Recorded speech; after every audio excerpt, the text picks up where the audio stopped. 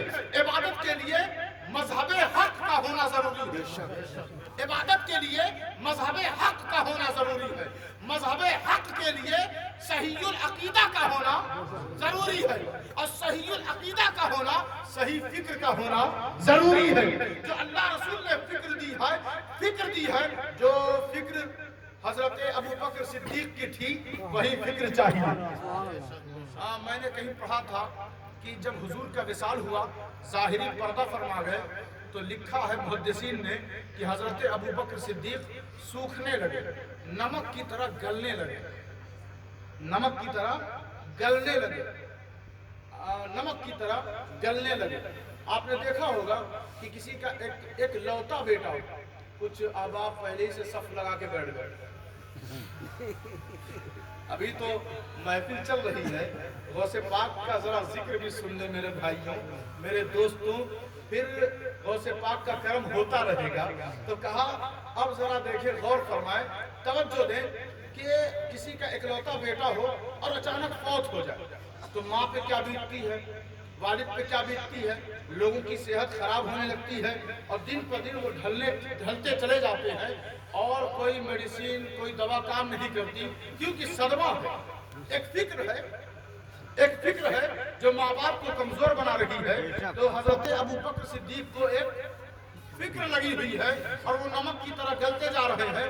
محدثین نے کہا ہے کہ کچھ ہی دن کے بعد حضرت ابو بکر صدیق کا وصال ہو گیا، نمک کی طرح گل گئے۔ اور ان بے ایمانوں سے بتا دو کہ جو صدیق اکبر کا نعرہ لگا کر صرف لوگوں کو گمراہ کرتے ہیں، ذرا صدیق کی فکر بھی لے لیں، صدیق کا عقیدہ بھی لے لیں، صدیق کا مذہب بھی لے لیں، پھر جا کر انہیں پتا چلے گا صدیق کی عبادت کیسی ہے۔ صدیق کی حضرت عبداللہ بن رواحہ وہ کھجور کے درخت پہ کھڑے ہوئے ہیں اور کھجور توڑ رہے ہیں۔ اچانک ان کے فرزند نے آ کے کہا، ابا حضور جانتے ہیں امام الانبیاء کا وصال ہو گیا، امام الانبیاء کا وصال ہو گیا۔ تو حضرت عبداللہ بن رواحہ نے ہاتھ اٹھا دیا اور کہا، بارے الہ خدا بندہ کریمہ، میری نظر میں تصویر اگر کسی کی ہے تو تیرے محبوب کی ہے، میری نظر میں جو صورت ہے وہ تیرے محبوب کی ہے۔ اب اس صورت کے بعد میں کوئی اور صورت اپنی نظر میں جمانا نہیں چاہتا، اب تو میری بینائی چھین لے۔ اتنی دعا کرنی تھی کہ وہ پیڑ پر کھڑے ہیں، پھل کے سامنے ہیں، اللہ تبارک و تعالیٰ نے ان کی بینائی کو چھین لیا اور مرتے دم تک وہ نابینا رہے اور دنیا کو بتاتے رہے کہ میری نظر میں، میرے دل میں، میرے جگر میں، میرے ذہن میں اگر کسی کی تصویر بستی ہے، رچتی ہے، تو وہ صرف اور صرف آخری نبی، نبیوں کے سردار کی۔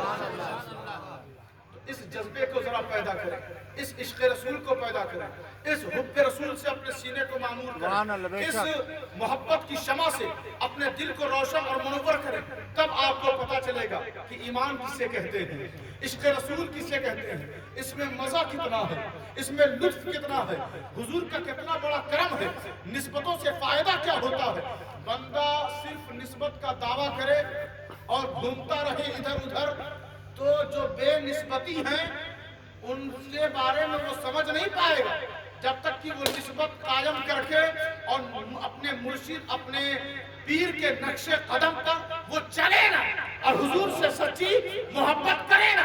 میں نے کہا تھا کہ آج کے دور میں کوئی بہت بڑا نیتا ہو، بہت بڑا لیڈر ہو جائے، بہت بڑا پیسے والا ہو، بہت عزت ہو اس کی، ذرا ممبر پہ کھڑا ہو کے کہے کہ لوگوں اگر یہ دولت و ثروت، مال و منال، جاہ و حشمت جو مجھے ملی ہے، مجھے اس پر ناز نہیں ہے، ناز ہے تو کمری والے سرکار کی غلامی پر ناز ہے۔ ایسے بھی کبھی کبھی بولا کرے، لوگوں کو بتایا کرے کہ ہم کسی اور در کے غلام نہیں، حضور کے در کے غلام ہیں۔ نعرہ تکبیر، نعرہ رسالت، جشن غوث الورا، نعرہ تکبیر۔ لقد كان في قصصهم عبرة لأولي الألباب ما كان حديثا يفترى ولكن تصديق الذي بين يديه وتفسير كل شيء وهدى ورحمة لقوم يؤمنون۔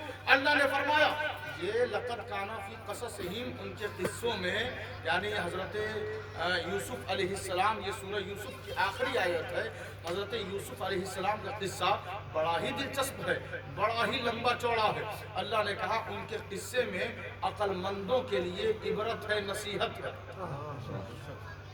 قرآن صرف پڑھنے کے لیے نہیں ہے، سمجھنے کے لیے بھی ہے، سمجھنے کے لیے ہے۔ اور یہ قرآن صرف سمجھے گا وہی جو اولو الالباب ہے، یعنی عقل مند ہے، انہی کے لیے عبرت ہے، انہی کے لیے نصیحت ہے، انہی کے لیے کامیابی ہے، انہی کے لیے فلاح و صلاح ہے۔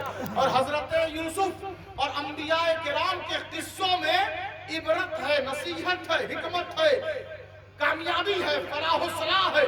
اور اللہ تبارک و تعالیٰ نے قرآن مجید فرقان حمید میں بے شمار قصوں کو بیان کیا ہے۔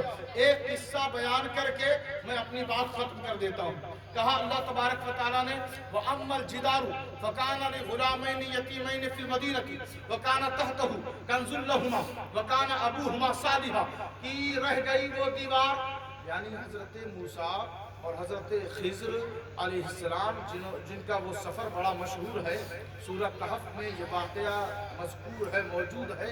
ان دونوں نے ایک لمبا سفر کیا، سفر میں کئی واقعات بھی پیش آئے، ایک کشتی کا واقعہ پیش آیا، ایک چھوٹے سے بچے کا واقعہ پیش آیا، اور آخری واقعہ جو ہے وہ یہ ہے کہ ایک دیوار تھی اور دیوار ٹیڑھی ہو گئی تھی۔ کیا ہو گئی تھی؟ ٹیڑھی ہو گئی تھی، گرنے والی تھی۔ تو حضرت خضر نے اس گرتی ہوئی دیوار کو آپ نے اٹھا کر ایسے ہاتھ لگا کر سیدھی کر دیا۔ کوئی ہے اس میں سے جو دیوار ٹیڑھی اور سیدھی کر دے؟ پوری جماعت مل جائے، پوری جماعت جو بہت بریانی کھاتے ہیں، سب مل جائیں پھر بھی ایک ٹیڑھی دیوار کو سیدھی نہیں کر سکتے۔ ولیوں کی کرامتوں کو جو اپنے پیروں تلے روندتے ہیں مارکیٹ میں، ان سے کہو کہ ذرا آپ آئیں اور ٹیڑھی دیوار کو سیدھی کر دیں، نہیں کر سکتے، وہ مزدوروں کی مدد لینی پڑتی ہے اور کافی وقت لگتا ہے۔ اور قرآن کہہ رہا ہے وَأَمَّا الْجِدَارُ، رہ گئی وہ دیوار جو خضر کے سامنے ہے۔ خضر علیہ السلام کون ہیں؟ اللہ کے ولی ہیں۔ کون ہے؟ کسی نے نبی بھی کہا ہے، لیکن راجح قول یہ ہے، صحیح قول یہ ہے کہ وہ اللہ کے ولی ہیں۔ اگر نبی مانا جائے تو خرابی ہو جائے گی، کیونکہ آخری نبی تو ہمارا نبی ہے، اب ان کے بعد کوئی اور نبی ہو نہیں سکتا۔ عیسیٰ ابن مریم بھی جو آئیں گے وہ امتی بن کر آئیں گے۔ کیا بن کر آئیں گے؟ وہ حضور کی امت میں آئیں گے۔ تو کہا وہ دیوار ٹیڑھی ہو گئی ہے، خضر علیہ السلام نے اسے سیدھی کر دیا۔ جب سیدھی کیا تو حضرت موسیٰ نے کہا یہ کیا کیا آپ نے؟ کہا تم نہیں جانتے۔ کہا کیا ہوا؟ اس میں حکمت کیا ہے؟ اس میں نصیحت کیا ہے؟ اس میں پیغام کیا ہے؟ تو حضرت خضر نے کہا کہ لِغُلَامَيْنِ يَتِيمَيْنِ فِي الْمَدِينَةِ، اس شہر میں دو بچے ہیں جو یتیم ہیں۔ کیا ہیں؟ یتیم ہیں۔ اچھا دیکھیں، کہا حضرت خضر نے ان دونوں یتیم بچوں کے نام پر جو خزانہ ہے وہ اس دیوار کے نیچے، دیوار کی بنیاد میں، تہ میں وہ رکھا ہوا خزانہ ہے۔ بچے دونوں ابھی چھوٹے ہیں، اگر دیوار گر گئی تو لوگ، ان کے رشتہ دار، ان کے لوگ اور شہر کے لوگ لوٹ لیں گے، کھا جائیں گے، اور ان بچوں کا حق مارا جائے گا۔ ان بچوں کا حق مارا جائے گا۔ اور قرآن میں حضور کی امت کو اللہ نے پیغام دیا وَلَا تَقْرَبُوا مَالَ الْيَتِيمِ إِلَّا بِالَّتِي هِيَ أَحْسَنُ، کہ تم لوگ یتیم کے مال سے قریب نہ ہوا کرو ہاں اگر بچے چھوٹے ہیں تو ان کی پرورش میں، ان کی پڑھائی میں جو ان کا گارجین ہے وہ خرچ کر سکتا ہے، لیکن کب تک؟ جب تک کہ وہ بچے نابالغ ہیں تب تک، اور جب بالغ ہو جائیں، خود وہ سمجھدار ہو جائیں، ذی شعور ہو جائیں، تو ان کو وہ اختیار دے دیا جائے، ان کو وہ اختیار دے دیا جائے، بے ایمانی نہ کی جائے۔ تو اللہ نے قرآن مجید میں اس قصے کو ذکر کیا۔ حضرت خضر نے اسی لیے دیوار کو سیدھی کیا اور خزانے کو سلامت رکھا۔ مفسرین نے، اس شاہکان مصطفیٰ نے اور مدنی تاجدار کے غلاموں نے لکھا ہے کہ جانتے ہو اس خزانے میں ایک تختی تھی۔ کیا تھی؟ تختی تھی، اور وہ سونے کی تھی۔ کس کی تھی؟ سونے کی تھی، اور اس پر لکھا تھا پنجتن پاک کا نام۔ اس پر لکھا تھا پنجتن پاک کا نام۔ تو حضرت خضر نے اس دیوار کو سیدھی کر کے کہا اس کے نیچے خزانہ ہے۔ اب میں خضر سے پوچھوں، میں خضر سے بات کروں کہ اے خضر علیہ السلام، آپ اس 2 یتیم بچوں کے واقعے کو اور ان کے مال کو بچانے کے لیے وہاں پہنچ گئے، کیا آپ نے نہیں دیکھا کہ بہت سارے یتیم آج بھی موجود ہیں جن کے مال کو لوگ کھا جا رہے ہیں، اور پہلے بھی انہوں نے غصب کر لیا؟ ان یتیم بچوں کی فکر آپ کو نہیں ہوئی؟ یا اللہ نے قرآن میں ایسا واقعہ کوئی اور ذکر تو نہیں کیا؟ یہ 2 یتیم بچوں کے اندر خوبی کیا ہے، خصوصیت کیا ہے، کوالٹی کیا ہے، کن وجہوں سے ان بچوں کے مال کی حفاظت حضرت خضر سے اللہ کروا رہا ہے؟ تو خضر کہیں گے سنو، پوری آیت پڑھو تب سمجھ میں آئے گا۔ سنی کیا کرتے ہیں؟ پوری آیت پڑھتے ہیں۔ سنی آدھی ادھوری آیت نہیں پڑھتے کہ آدھی آیت پڑھیں اور تبلیغ کے لیے نکل جائیں اور لوگوں کو تکلیف دینا شروع کر دیں۔ نہیں، پوری بات پڑھو، سمجھو، نہ سمجھ میں آئے بڑوں سے پوچھو، پھر کہیں بیچ میں جاؤ، پھر جاؤ لوگوں کو سمجھاؤ۔ کہا سنو، بات یہ ہے ان یتیم بچوں کے مال کی حفاظت خضر اس لیے کر رہے ہیں اور اللہ اس لیے کروا رہا ہے وَكَانَ أَبُوهُمَا صَالِحًا، وَكَانَ أَبُوهُمَا صَالِحًا، صالحًا، کہا ان دونوں یتیم بچوں کے باپ نیک تھے، ان کا باپ نیک تھا، صالح تھا، اللہ کا خاص بندہ تھا۔ اور دیکھیں 1 2 3 4 5 6 7 8 7 8 پشت جب پیچھے جائیں گے، نسل پیچھے جائیں گے، تب ان کا نیک باپ آپ کو نظر آئے گا، تب آپ کو ان بچوں کا جو جد ہے، جو سرپرست ہے، جو جد کریم ہے، جو 8ویں پشت میں جا کر وہ نیک مرد نظر آتا، نیک صالح مرد، تو اس کی نیکی کا صلہ ان دونوں بچوں کو مل رہا، ان کی نیکی کا صلہ ان دونوں بچوں کو مل رہا ہے۔ تو جب قرآن میں موجود ہے تو مانتے کیوں نہیں؟ بس تمہیں اقیم الصلاۃ کی آیت نظر آتی ہے، آتوا الزکوٰۃ سمجھ میں آتی ہے، اتم الحج سمجھ میں آتا ہے، وحدہ لا شریک سمجھ میں آتا ہے، نماز کی پابندی سمجھ میں آتی ہے۔ قرآن صرف نماز کا نام نہیں بلکہ پوری آیت پڑھو تو سمجھ میں بات آئے گی، ولیوں کی شان کا نام بھی قرآن ہے۔ نعرہ تکبیر، نعرہ تکبیر، نعرہ رسالت، جشن غوث الورا، نعرہ تکبیر۔ وَكَانَ أَبُوهُمَا صَالِحًا، میں سوچنے لگا کہ 8ویں پشت میں 2 یتیم بچوں کا باپ جو گزر گیا، اس کی نیکیوں کا صلہ ان بچوں کو مل سکتا ہے۔ تو جس کا باپ علی ہو، مولانا نبی ہو، جو غوث اعظم ہو، اس کا معاملہ کیا ہوگا؟ لوگ کہتے ہیں کہ نیکوں کا صلہ، غریب نواز کا فائدہ ہمیں نہیں مل سکتا، بڑے پیر کا فائدہ ہمیں نہیں مل سکتا، جو محفل کرتے ہیں، کرواتے ہیں، محفل میں بیٹھتے ہیں، ان کو کچھ نہیں مل سکتا۔ بس مارکیٹ میں تسبیح لے کر گھومتے رہو اور کہو ہم اللہ کے لیے نکلے ہیں، ہم اللہ کے لیے نکلے ہیں، فائدہ بس اسی میں ہے۔ ان سے کہو کہ قرآن کہہ رہا ہے کہ یتیم بچوں کے پاس نہ کوئی عبادت ہے، نہ کوئی تلاوت ہے، نہ کوئی زہد ہے، نہ کوئی تقویٰ ہے، نہ کوئی پرہیزگاری ہے. یتیم بچے ہیں، چھوٹے بچے ہیں، ان کے پاس کوئی اعمال صالحہ نہیں. ان کی 8ویں پشت میں ایک نئے باپ گزر چکا ہے تو اس کا صلہ اللہ بچوں کو دے سکتا ہے، وہ بھی بنی اسرائیل میں اور حضور کی امت میں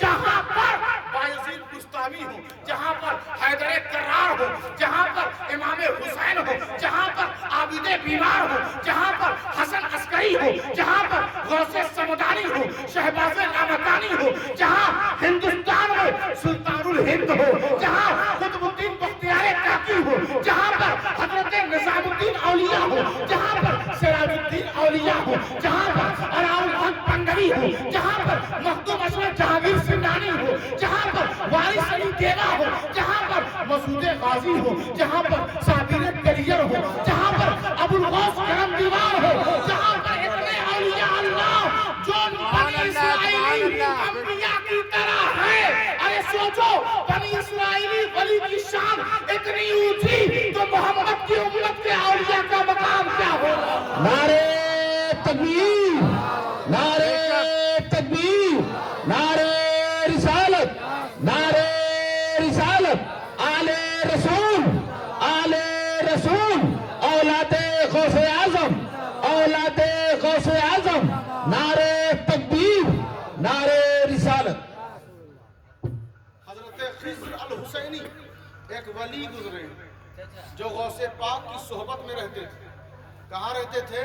ذرا توجہ دے دیں، بس آخری بات چل رہی ہے، پھر محفل برخاست ہو جائے گی. ایک دفعہ سارے احباب دیکھیں، یہ تو فکس ہو چکا ہے کہ آپ کہیں اور بول نہیں پائیں گے.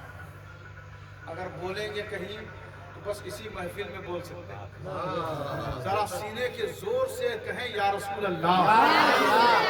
یہاں بھی آواز نہیں نکالیں گے تو اور آواز دب جائے گی. پھر سے کہیں یا رسول اللہ. کہا کہ خضر الحسینی یہ غوث پاک کی صحبت میں رہتے تھے. کہا حضور میرے لیے اب کیا حکم ہے؟ کہا خضر الحسینی اب تم موصل شہر چلا جا. کہا حضور چلا جاؤں گا. اور فرمائیں، کہا تیری موت وہی آئے گی، پہلے تو جا، تیرے گھر میں ایک بیٹا پیدا ہوگا، اس کا نام محمد رکھنا. کیا رکھنا؟ محمد رکھنا. اس کا نام صلی اللہ علیہ وسلم حضور کا نام ہے، اس لیے درود پڑھ لینا چاہیے. تو حضور کے نام پر آپ نے فرمایا تیرے بیٹے کا نام. اچھا دیکھیں، ابھی بیٹا ہوا نہیں ہے. لوگ کہتے ہیں نبی کو کیا پتا کہ ماں کے پیٹ میں لڑکی ہے کہ لڑکا. یہاں غوث پاک فرما رہے ہیں. اور ان احمقوں سے کوئی کیا بات کرے کہ آج کے دور میں وہ کافر، وہ مشرک جو الٹرا ساؤنڈ کے ذریعے یہ بتا دیتے ہیں مولویوں کو کہ تیری بیوی حاملہ ہے اور بیٹا جننے والی ہے، تو وہ مولوی اس کافر کی بات پر یقین کر لیتا ہے اور حضور کی بات اور حضور کے علم غیب سے اس کو تکلیف ہوتی ہے. یہ کون سا عقیدہ ہے صاحب؟ جتنا یہ دور ترقی کرتا جائے گا، یہ مشینیں آتی جائیں گی، کرامتیں اور حضور کا اختیار ثابت ہوتا جائے گا. سبحان اللہ، سبحان اللہ. غور فرمائے، میں عرض یہ کر رہا تھا کہ کہا کہ ٹھیک ہے حضور میں جا رہا ہوں گھر. کہا بیٹا پیدا ہوگا اور جو اس کا استاذ ہوگا اس کا نام علی ہوگا. کیا ہوگا؟ نام علی ہوگا. اور وہ نابینا ہوگا، اس کے پاس آنکھ نہیں ہوگی، وہ نابینا ہوگا. کہا ٹھیک ہے حضور. وہ خضر الحسینی چل دیے. کہا خضر رکو، خضر رکو، تمہاری عمر کیا ہوگی یہ بھی تو جان لو. کہا ٹھیک ہے حضور بتا دیں. کہا تیری عمر 94 سال ہوگی. کیا ہوگی؟ 94 سال ہوگی. 6 مہینہ اور 7 دن تیری عمر ہوگی. 94 سال 6 مہینہ 7 دن تیری عمر ہوگی. کہا ٹھیک ہے حضور میں جا رہا ہوں. جب ان کے بیٹے پیدا ہو گئے، بیٹے جب پیدا ہو گئے، استاذ کو بلایا گیا تو استاذ کیا تھا؟ نابینا تھا اور اس کا نام علی تھا. انہوں نے پڑھایا، بہت زبردست حافظ قرآن تھے. درس دیا. اپنے بچوں کو استاذ کا انتخاب اسی استاذ کو بلایا کرو جو استاذ یا تو اس کا نام علی ہو